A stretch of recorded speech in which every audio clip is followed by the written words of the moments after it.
Last week, I was attempting to create an event setup with Bricks Builder and Advanced Custom Fields. And while building it was pretty simple and straightforward and worked without a hitch, when it came to ordering things by the date of the event, I kind of ran into a little bit of a problem. Now, when I was working through things, I had a hunch of what it probably was, but wasn't 100% sure. So I went to the Facebook community, asked the question, and got a bunch of answers back. So thank you to everybody that helped lead me in the right direction. So today I want to put a video together to ease that problem for anybody else that may be stumbling exactly where I was. I'm also going to show you a couple of other neat little tricks. So stick around to the end of the video because there's some cool little things you may not know about that'll help you sort things out that you need to do as you go through this entire tutorial process. Okay, so this is what I'm talking about. This is the upcoming dates section. I've got 3 dates currently listed, and as you can see, they're in the order at which you're actually going to attend them. So we've got March, June, and July.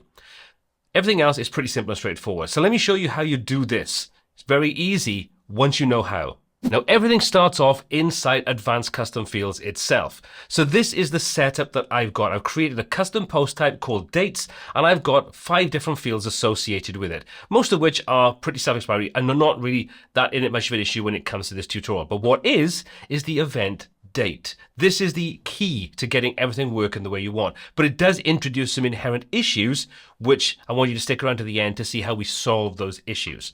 So let's open up the event date. So when you're creating the date, you're going to choose a date picker format. You may choose date and time, but for this example, we're simply going to stick to the date. You'll see underneath there we've got 2 different kinds of formats. We've got the display format and we've got the return format. Now the display format in this example is how it's displayed inside the dashboard, not on the front end of your website. So bear that in mind. You then got the return format, and this is what's going to be stored inside the database. So the issue that I ran into was that I was setting this up as a standard date format. And what was happening, it was taking the first 2 digits, the day, 25th, 30th, whatever it is, and only sorting them via that. It's not reading it as a date format, and this is where the issue led to. So what we need to do is make sure we put it in this format, the YMD, year, month, day format. And as you can see, it just puts in a string of numbers with no separators, no spaces, nothing at all. So this is going to be the year to start off with, then the month, then the day. We supply it and store it in that format. Add it in that, save your changes, you've got everything set up. Then you're going to go into your date section and you're going to add a new date in. So let's open one I've already included. And as I mentioned, you can see there's the event date format. So we've got a date picker, and as you can see, it is storing it in that format, but only in this part. The database is going to be stored in that YMD format we've just seen. So you've got a nice visual way of seeing how the date is going to be included, but the database is storing it differently. So with that in place, now we can start to build things out and sort things. So I've created a test page for my dates, and as you can see, things are set up pretty simple. We've got a title section at the top. What we're interested in now is this section where we've got the date block underneath, and this is where we're going to put our dates in. This is broken down into 3 distinct sections. You've got your image, which is the featured image. You've got the heading, which is the name of the event itself. And then we've got the basic text field, which will contain things like our date, address, time, and so on. So these are going to pull in that ACF data. Now, if we take a quick look on the left-hand side, I've left the date out for now. So what we're going to do is we're going to drop in the relevant information here. So we're going to just add in, come out to our lightning bolt, scroll to the bottom until we get to our ACF fields, and we've got our ACF events date. We'll select it, add that in, and that now puts the placeholder in there. Now, obviously, we're not going to see anything because we haven't set up any kind of loop to show any info yet. So let's do that next. Let's select our date block, come over to our query, enable our query, open this up, set this to be posts. We're going to open up the post type and set this to be our custom post type, which is dates. Then you can see this now pulls in the 3 different dates I've just talked about. Now you'll notice we've got a couple of problems here. First of all, they're looking terrible because they're all full width. We'll deal with that in a moment. But you also notice if we take a look at the dates, let's take a look at this one. We get it in that database format, which is not what we want. We want to make sure this is output in the right format that we want to use. This is where one of the cool functions when it comes to working with bricks comes in. And I'll come back to that in a moment. So what we're going to do is we're going to order by. So we're going to open this up. I'm going to scroll down until we get to a meta value. We'll select the meta value from there and it asks us what is the meta key we want to use. If we hop back over into ACF, all we're going to do is choose our events date, click on the name here, that'll copy it. Jump back in, and we're going to drop our meta key field inside here, which is just the events_date. And then we can choose whether we want ascending or descending. We'll say ascending in this example, and we're going to limit this to just 3 posts per page because we want this as a section inside our design, but set that to whatever you want. So there's the basics of our query loop setup. There's 2 more things I want to do. First, let's address that issue when it comes to the date format. Now, this is super easy, and like I say, one of those cool little features that when you know about it, opens up a ton of possibilities. So to come back into our basic text field, we're going to click inside the closing curly brace of our ACF events date, and we're going to add something in. We're going to put a full colon to set it. What's coming afterwards is some formatting information that we want to use. Now we're going to set the format. So I'm just going to paste this inside there, and you can see this puts the format in, and now if we scroll down, that now puts in the relevant format that we want to use. Now there's a couple of different formats you can use here. I just think this is the nicest way of doing it. Now I'll link in the description of the video down below to the article where I'll have some examples of how you can use this to format the date in different ways. There's a lot of great options and ways you can use this. But now what we've done is we've set the basics up inside here. We've got these set up now in the right order. You can see there's our March, there's our June, there's our July. So we've handled that side of things.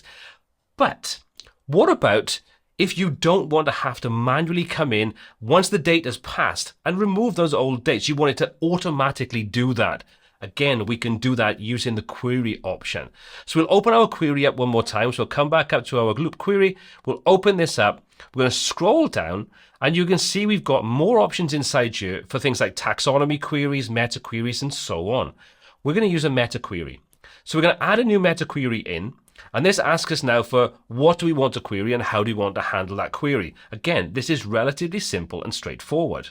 The first piece of information we need to put in is where are we going to look for the information that we want to query against. So we want to query against our date field that we created in ACF, which if you remember is events_date. So let's pop that in.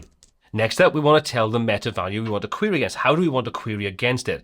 So we can click our little lightning bolt, and we have a bunch of options inside here that we could use. But for our example, we're going to put a specific one in. So what we're going to do is we're going to type this in. Curly braces, current_date. So it's going to check the date today in the format of year, month, day. So the exact same format that we've got stored inside our database. So we wrap that inside the curly braces, and now it's going to check the events date, which is our custom field inside ACF. It's going to check it against the current date in the same format we've got it stored. And now how do we want to actually compare it? And what type of comparison do we want to run? Sounds complicated, but the reality is once you kind of look at it and see it in a logical format, it's not as difficult as you first may think.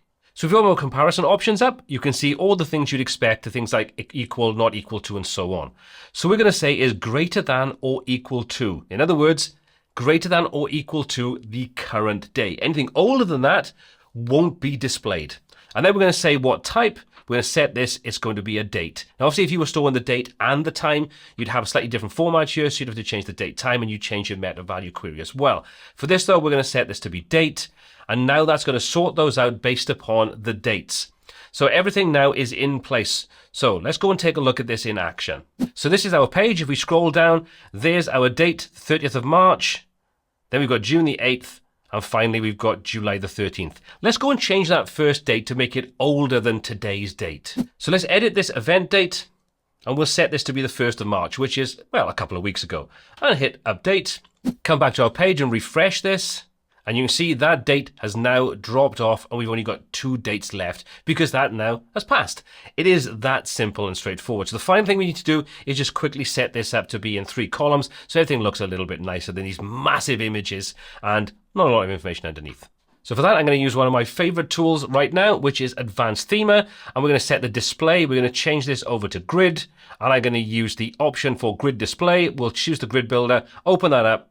We're going to set our columns to be 3, rows to be 1. We'll set our gap to be 30 pixels.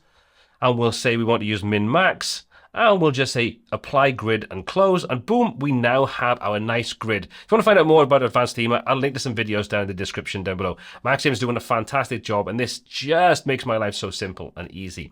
Okay, so now if we save this, Go back over to our test page. You can see now everything is set up really nice. Everything is laid out the way we want it to. And again, if we go back and we change that date back to a date in the future, that will pop back up inside here as well.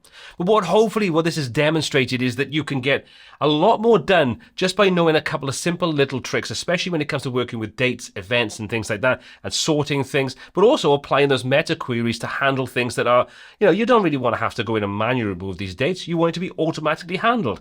So that's covered exactly how to do that as well. If you want to find out more about working with bricks, you can check out the playlist here and also check out learnbricksbuilder.com for all of my videos covering Bricks Builder in a lot more detail. And the written version of this, including that extra code, will also be available on there, link in the description down below. As always, my name is Paul C. This is WPTuts, and until next time, take care.